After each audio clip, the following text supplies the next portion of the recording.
In today's video, I'm going to teach you how to fade edges of photo in Canva.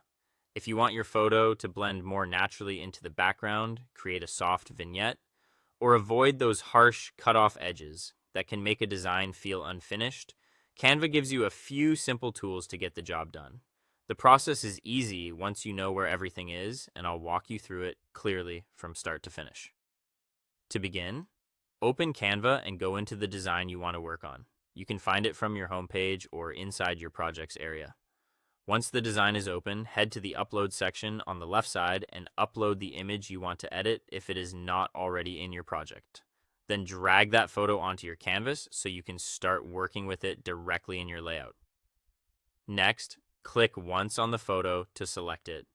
You should see the selection border appear around the image, which confirms that you're editing the correct layer. After that, go to Edit Photo at the top, then open the Adjust panel.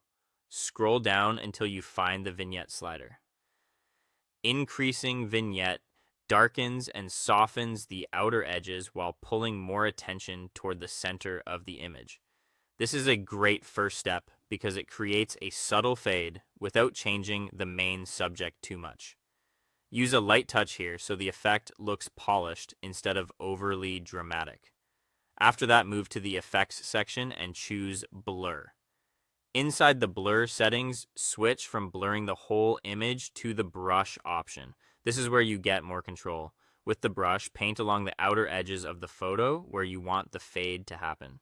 Then adjust the intensity slider until the border starts to soften smoothly.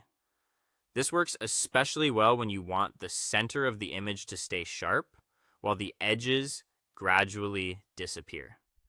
If you want the photo to completely blend into a background color, go to Elements and search for Gradient Fade.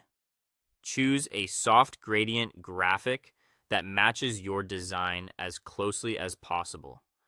Place it over the edge of the photo and resize it so it overlaps the area you want to fade.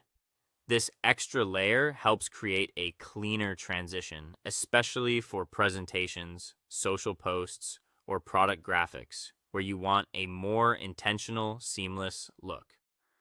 Finally, check your layout carefully. If you're adding text, position it neatly and use Canva's alignment guides to keep everything balanced. When you're happy with the result, click Share, then download, choose PNG, and export your design. That's it. Thanks for watching, and I'll see you in the next one.